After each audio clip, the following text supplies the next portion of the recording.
Herkese merhaba, ben tatilciler.com'dan Onur Öztürk. Bugün NG Sapanca'dayız. İstanbul'a 1,5 saat mesafede. Burada gelip bungalovlarda kalıyorsunuz ya, o bungalovlarla aynı fiyat olduğunu da söyleyeceğim size. Ayrıca bu videoyu izleyenler için bir sürprizim daha var. Şanslı bir çifte 2 gece bu otelde hediye ediyoruz.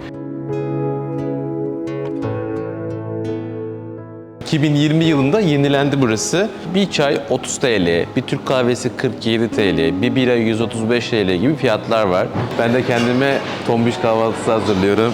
Ceviz alayım. Bana da afiyet olsun. Çocuklu aileler için ayrı bir havuz, yetişkinler için ayrı bir havuz. Sessiz havuz böyle ağaçların içerisinden yürünen bir yolla başlıyor. Eğer oteli beğenirseniz rezervasyonunuz için lütfen bizimle iletişime geçin.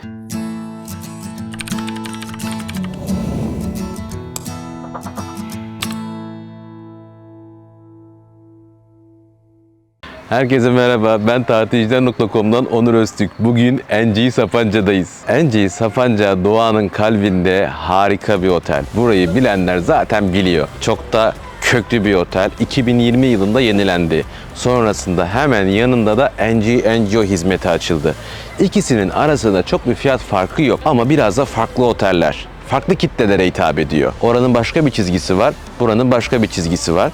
Siz olsanız hangisini seçersiniz? Ben de onu çok merak ediyorum. Videoyu izledikten sonra her ikisini de izleyin. Siz olsanız hangisini seçersiniz? Lütfen bana da yazın. Ayrıca bu videoyu izleyenler için bir sürprizim daha var. Şanslı bir çifte 2 gece bu otelde hediye ediyoruz. Instagram hesabımızı takip edin. YouTube kanalımıza abone olun. Video yayınlandıktan bir hafta sonra burada 2 gece tatil yapma fırsatına sahip olabilirsiniz. Ben lafı uzatmayayım. Son bir şey daha söyleyeceğim. Ayrıca en iyi fiyat garantisi de veriyoruz. Her yerden fiyatı alın, sonra gelip bir de bizden alın. Size en iyi fiyatı vereceğimizin de garantisini sunuyoruz. Şimdiye kadar olan videolardan bizi arayan, ofislerimize gelen, bizimle tanışan misafirlere de tekrar teşekkür ederim. İsterseniz buyurun lobiden başlayalım.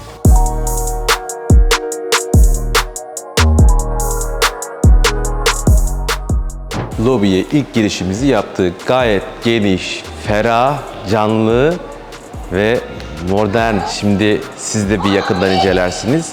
Bu tarafta resepsiyonun olduğu bölüm var. Bu tarafta da dinlenme alanları var. Arkamızda olan bölümde, yani kameranın arkasında olan bölümde restoranın olduğu bölüme doğru açılıyor. İsterseniz şimdi şöyle şu tarafa doğru gideyim. Resepsiyon alanına bakalım.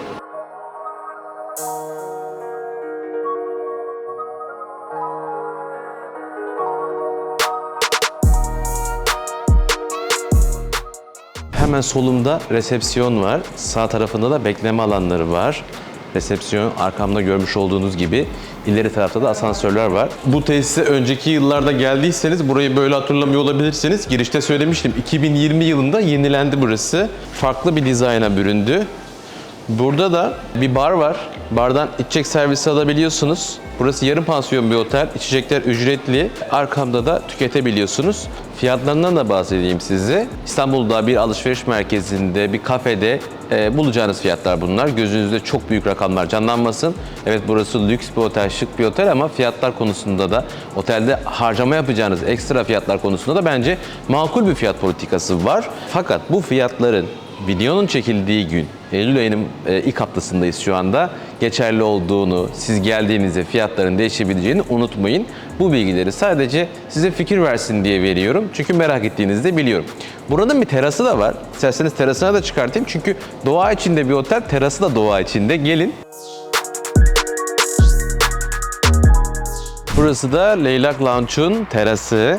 Misafirler burada da sıklıkla zaman geçirebiliyorlar. Tesise ilk giriş yaptıkları andan itibaren burada rahat koltuklar var. İçeriden de servis yapılıyor. Çayınızı, kahvenizi burada keyifle tüketiyorsunuz.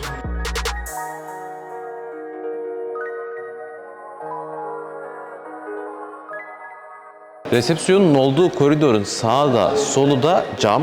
Yani yine doğayla iç içesiniz. Hiç kopmuyorsunuz yeşilin içerisinden burada. İçeriye zaten otelin içine giriş yaptığınız anda bir doğa oteline geldiğinizi anlıyorsunuz. Giriş yaptıktan sonra da bu camlar sayesinde burası çok ferah tutulmuş.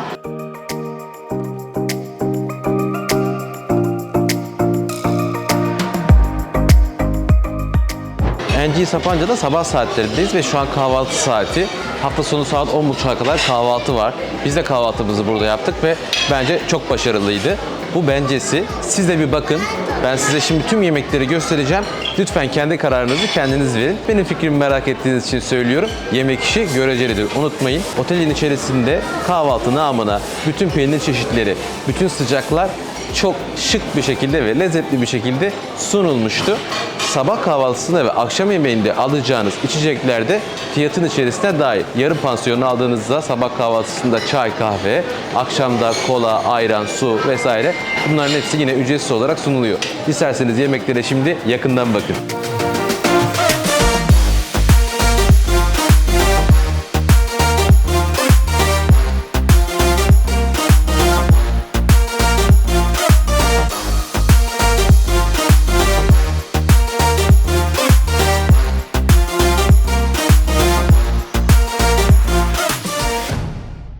Ben de kendime tombiş kahvaltısı hazırlıyorum. Ceviz alayım. Bana da afiyet olsun. Sevgili tatilciler, sizi Gardenia Bistro'ya getirdim. Burası hemen kahvaltı salonunun altında. Çok güzel bir alan. Bence tesisin zaman geçirecek en güzel alanlarından bir tanesi. Çünkü bahçe içerisinde, şu an biz iç alanındayız. Buranın bir de terası var. Yukarıda bahsetmiştim fiyatlardan. Fiyatlar burada da geçerli. Burası akşamları da çok kullanılıyor. Çünkü aynı zamanda bir etkinlik alanı. Konserler burada yapılıyor. Haftada 5 gün tesiste canlı müzik etkinliği var. Kalan günlerde de farklı etkinlikler var. Çocuklar için farklı etkinlikler var falan. Fakat özel günlerde, yani 19 Mayıs, 29 Ekim falan gibi dönemlerde bir tatil arayışınız varsa bu otel kesinlikle doğru tercih olur. Çünkü etkinlik konusunda içi çok dolu olmuş oluyor ve sizi kesinlikle tatmin edecektir. Yukarıda kahvaltınızı yapın, sonra aşağıya inin, kendinize güzel bir Türk kahvesi ısmarlayın ve günün keyfini çıkartın.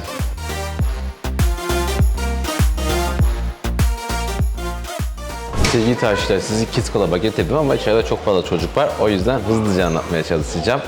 Burası en önemli özelliği 22'ye kadar açık olması ve diğer otelle buranın Kids Club'ı aynı. Aynıdan kastım şu, kalite olarak aynı ve birbirlerini kullanabiliyorlar. Buranın bir dış bahçesi de var. İçeride her yaş grubuna göre hazırlanmış bölümler var ve etkinlikler var. Farklı farklı etkinlikler yapılıyor. Çocuk kulüpleri özel günlerde çok daha aktif. Bunu da tekrar hatırlatmak isterim. Şimdi siz içeriye bir yakından bakın.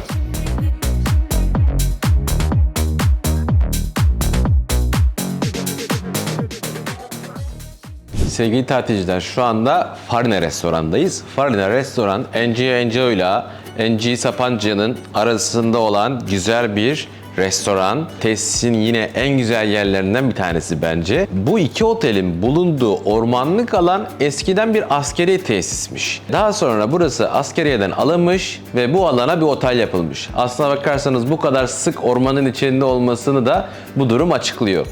Bu içinde bulunduğumuz alan ise eski bir mühimmat deposu. Mühimmat deposu alınmış, restore edilmiş, duvarlar taş, bu ilk hali, taş hali onlar ortaya çıkartılmış, gerekli düzenlemeler yapılmış ve bir restoran haline getirmiş. Şu an biz bu restoranın iç alanındayız. Yazın gelseniz terasında zaman geçirirsiniz. Sonbaharda, kışta gelseniz bu güzel alana zaman geçirirsiniz. Avizeler, ışıklandırmalar, masalar o kadar şık ki içinde bir taş fırın da var. Fiyatlarını da merak ediyorsunuzdur. Çok buçuk fiyatlar değil. Daha önce de tekrarladım. İyi bir kafede ödeyeceğiniz rakamları burada da ödersiniz. Ama alacağınız hizmetin kalitesi ve sizde bırakacağı hatıralar ve iz inanın çok daha fazlası eder bence.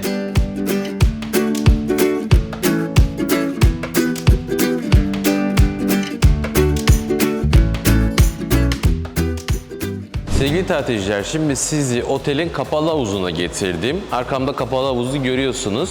Kapalı havuzun NG Sapanca'da şöyle bir olayı var. Çocuklu aileler için ayrı bir havuz, yetişkinler için ayrı bir havuz. Burada bir giyinme soyunma alanı var. Su alabileceğiniz bir sebil konulmuş. Şezlonglarımız var ve çocuklar için burada küçük bir çocuk havuzu da bulunuyor. İsterseniz siz şimdi yakından bakın.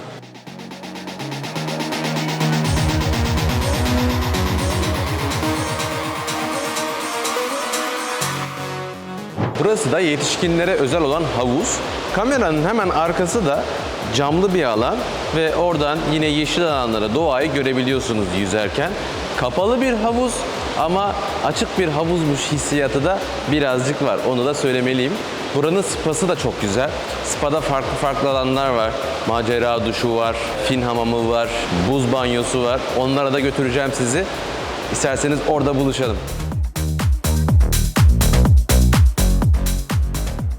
Arkamda da spa bölümünün şok duşu var. Kambala ağacından yapılmış kocaman bir kova var. Kovayı bir indiriyorsunuz, hamamdan çıkmışsınız zaten, saunadan çıkmışsınız, vücudunuz yanıyor, buz gibi suyla buluşuyorsunuz. Hemen bunun yanında da eğer orayı kullanmak istemezseniz buz çeşmesi var. Bunun içine buz doluyor. Buradan buz akıyor sürekli. Bununla da serinleyebiliyorsunuz. Bu da bir şok etkisi yaratıyor. Şurada da macera duşları var. Duşların içerisinde farklı farklı renkler var ve burası biraz da böyle özel bir alan, mağara gibi inşa edilmiş. İsterseniz duşunuzu bu alanda da alabiliyorsunuz. Bunlar 2 tane var. Hemen solumda da aromaterapi buhar odası var. Burada da zaman geçirebilirsiniz.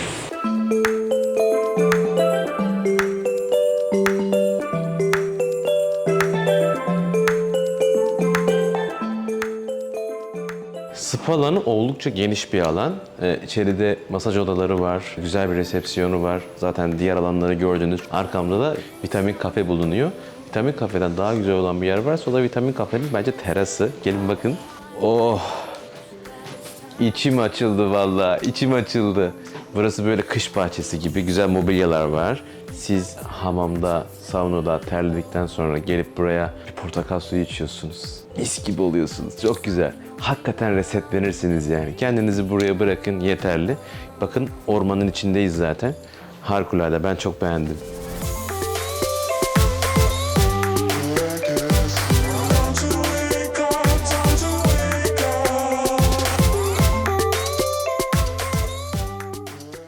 Evet sevgili tatilciler, nasıl buldunuz spa'yı? Unutmayın, diğer otelin yani NG Enjoy'un spasını da kullanabiliyorsunuz. Oranın kapalı havuzlarını da kullanabiliyorsunuz. Burayı da kullanabiliyorsunuz. İkisi birbirinin bu alanlarını kullanabiliyor. Fiyatlar da aynı. 1850 TL'den başlıyor. 50 dakikalık bir İsveç masajı. Bu klasik bir masaj. Fiyatlar seçeceğiniz masaja göre değişiyor. Hamam, sauna, buhar odası, ıslak alanlar yani. Bunlar ücretsiz olarak kullanımı açık. Kapalı havuzlar da aynı şekilde. Ama hamamda bir kese köpük yaptırmak isterseniz onun için bir ücret ödemeniz gerekiyor.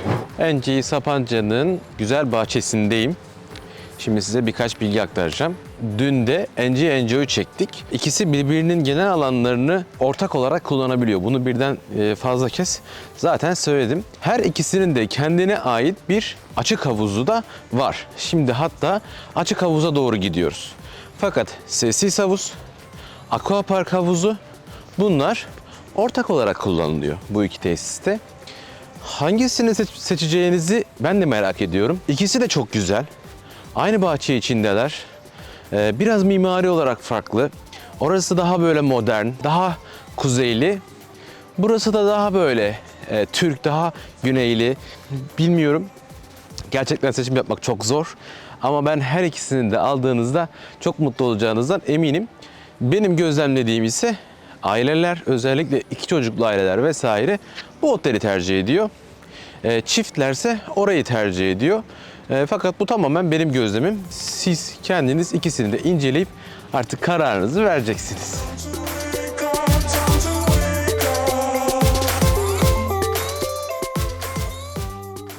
Herkese merhaba. Ben tatilciler.com'dan Onur Öztürk. Tatilciler.com kimdir? Blue Dreams, Avalanche, Ayra da Sorgun, Akarya'dayız. Doğru fiyat ödüyorsunuz, doğru hizmet alıyorsunuz. Tatilciler.com yeni nesil bir seyahat acentesi. Buradaki hedefimiz insanların tatile gelmeden önce onların neyin beklediğini tüm detaylarıyla şeffaf bir şekilde paylaşabilmek. Eğer siz bizi ofislerimizi ziyaret etmek istiyorsanız İstanbul'da bulunan 5 alışveriş merkezi mağazamızda bizi ziyaret edebilirsiniz. Biz de sizinle tanışmayı çok isteriz. Rezervasyon taleplerinizi bize bekliyoruz. Çağrı merkezimiz, WhatsApp hattımız sabah 10, akşam 10 arasında açık. NG Sapanca'da yürüyüş yaparken yorulursanız eğer zaman geçirebileceğiniz böyle alanlar var. Güzel sallanan salıncaklar, bazı yerlerde hamaklar, bazı yerlerde çok güzel banklar var. Buralarda zaman geçirebiliyorsunuz. Ormanın içerisinde zaten burası. Gerçekten çok iyi geliyor. Ben de galiba şu an oturduğum yerden bir süre kalkamayacağım. Evet sevgili tatilciler, otelin sessiz havuzuna götürüyorum şimdi sizi. Sessiz havuz böyle ağaçların içerisinden yürünen bir yolla başlıyor ve bir taş ev var. Taş evin içerisinde de soyunma odaları falan var. Gerçekten taş evde otele bir değer katmış. Bahçe içerisinde görünce ne kadar yakışmış bu buraya dedirtiyor size. Sessiz havuz da bence çok özel ve kullanışlı bir havuz. İsterseniz havuza bir gidelim, orada konuşalım.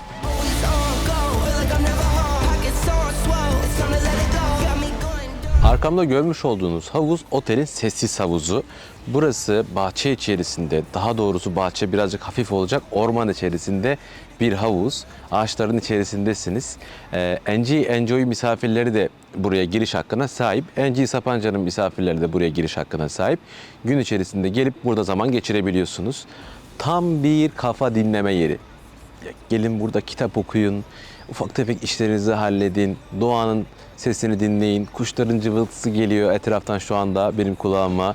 Hakikaten kafa dinleme yeri. Burası kış aylarında kapalı, sadece yaz aylarında açık. Genellikle 15 Eylül'de kapanıyor. Ama bu sezonun gidişatına göre uzayabilir. Eylül sonuna hatta Ekim başına kadar da açık bulabilirsiniz. Tamamıyla hava durumuyla alakalı. Şimdi siz havuza biraz yakından bakın.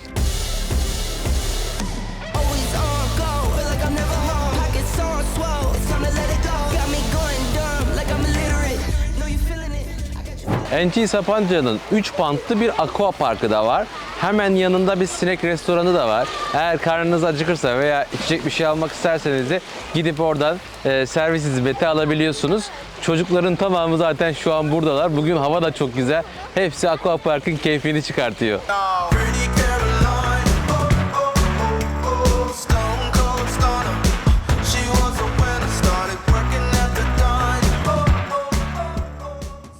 NG Sapanca'nın bir tane de açık havuzu var. Arkamda açık havuzu görüyorsunuz. Bugün hava çok güzel. Tüm tatilciler de havuzda zaten. Burası hemen otelin yanında. Sessiz havuzda olduğu gibi burası da yaz sezonunda açık. Otelin yaz konsepti ve kış konsepti birazcık farklı. Yaz konseptinde böyle havuz keyfi yapabiliyorken kış konseptinde de her yerde ateşler yanıyor. Ateşlerin başında oturup bir şeyler içiyorsunuz falan. Onun ayrı keyfi var. Bunun ayrı bir keyfi var. Gerçekten ikisini de deneyimlemek lazım. Çünkü İstanbul'a 1,5 saat mesafede. Fiyat olarak da burada gelip bungalovlarda kalıyorsunuz ya, o bungalovlarla aynı fiyat olduğunu da söyleyeceğim size. Burada bungalovların fiyatı, gecelik fiyatı 6-7 bin civarında. Şu an bu otelin, bu fiyatlar değişiklik gösterebilir ama şu an çekim yaptığımız günün fiyatlarında da 2 kişinin bir gecelik fiyatı bu otelde ortalama 6-7 bin civarında. Sizce bungalov mu yoksa bu güzel resort otel mi? Siz hangisini tercih ederdiniz?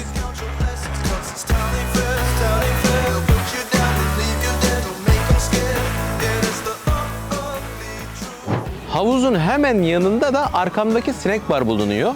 Bu snack bardan isterseniz meyve tabağı, patates kızartması gibi ürünleri şezlongunuzda tüketebilirsiniz. Eğer karnınız acıktıysa, öğle yemeği yemek istiyorsanız hamburgeriniz, gözlemeniz, köfteniz, makarnanız da sizi burada bekliyor olacak. Burası da ağaçların arasında yine gölgelik bir alanda ve oldukça keyifli.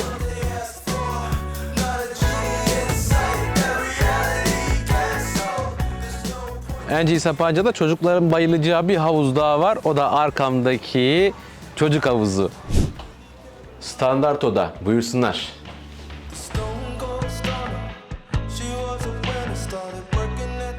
Odaya giriş yaptığınızda hemen sizi burada ücretsiz kasa karşılıyor. Devam ediyorum. Diğer dolaplara bakıyorum. Boş, saklama alanı, bornozlar var. Devam ediyorum. Burada mini bar var. Mini barda 2 tane su var. Burası yarım pansiyon bir otel. Burada sadece ücretsiz olarak 2 tane büyük su verilir. Bu küçükler ücretli olarak sunulur. Devam ettiğimde burada arkamda güzel bir yatak görüyorsunuz. Hemen karşısında bir ayna var ve bir masa var. Bu tarafta da televizyonu görüyorsunuz. Bu otel 2020 yılında renove edildi. Baştan aşağı yenilendi. Bu televizyon da yeni bir televizyon. Burada da çay kahve setup'ı sunulmuş. Ücretsiz olarak bunların tamamı ikram. Devam ettiğimde de burada bir sofa bed görüyorsunuz. Eğer buraya bir ek yatak açtırmak isterseniz de ek yatak buraya geliyor. Manzarasına da bakalım. Burası bu arada otelin en ucuz odası. En ucuz odayı alırsanız sizi bu bekliyor. Manzara farklılaşabilir. Şu an biz 1. kattayız. Bakın burada bir sinekliği de var. Şöyle sinekliği de açayım. Güzel ormanlık bir alana bakıyor. Çok da güzel bir çınar ağacı var değil mi?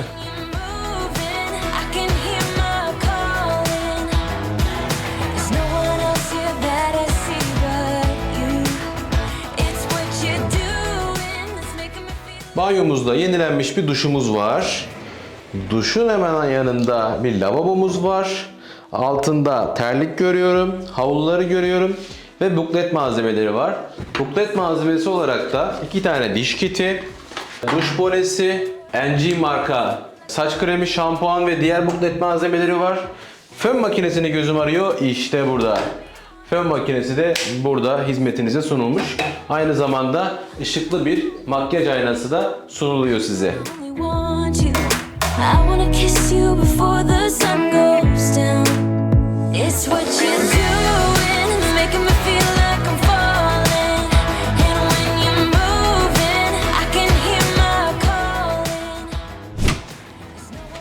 Deluxe oda, buyursunlar. Deluxe odaya girer girmez sizi bu saklama alanları karşılıyor. Burada ücretsiz bir kasa var. Burada saklama alanları var. Burada bir mini bar var. Mini barda yine 2 tane su verilmiş. Devam ettiğinizde de bu güzel geniş odaya geliyorsunuz. Arkamda yatağı görüyorsunuz. Bu yatak şu anda 2 ayrı olarak görünüyor. Bunu isterseniz birleştirip tek yatak olarak da kullanabilirsiniz. Yatak başlarında çok şık lambaderler var. Aynı zamanda karşısında bir ayna ve burada bir kapı var. İsterseniz connection olarak Deluxe odayı alabiliyorsunuz. Bu odanın diğer tarafı da bunun aynısı. Büyük bir aileyseniz eğer böyle bir oda alıyorsunuz ve diğer odaya da geçip ikisini beraber kullanabiliyorsunuz. Çocuklar burada kalıyor, yetişkinler orada kalıyor veya tam tersi. Şimdi bu odayla ilgili size anlatmak istediğim bir detay var. Standart odayla bu odayı birbirinden ayıran en önemli şey metrekare farkı. Burası diğer odaya göre çok daha geniş bir oda. Bu birincisi. İkincisi manzara. Oranın da manzarası ormana bakıyordu. Burada göl manzaralı falan bir oda yok. Hepsi ormana bakıyor ama bakış açıları falan değişebiliyor. Mesela bu odanın manzarası diğerine göre daha iyi tabii. Eğer bu konuda bir hassasiyetiniz varsa Deluxe odayı tercih etmelisiniz. Onların manzarası standartlara göre daha iyi diyebilirim. Ve bu güzel koltuklara sahipler. İsterseniz şimdi sizi bir de banyoya götüreyim. Banyomuz standart odayla tamamıyla aynı. Genişlik olarak da aynı. Sunulan hizmetler de aynı. O yüzden tek tek her şeyi göstermeyeyim isterseniz. It's what you're doing, making me feel like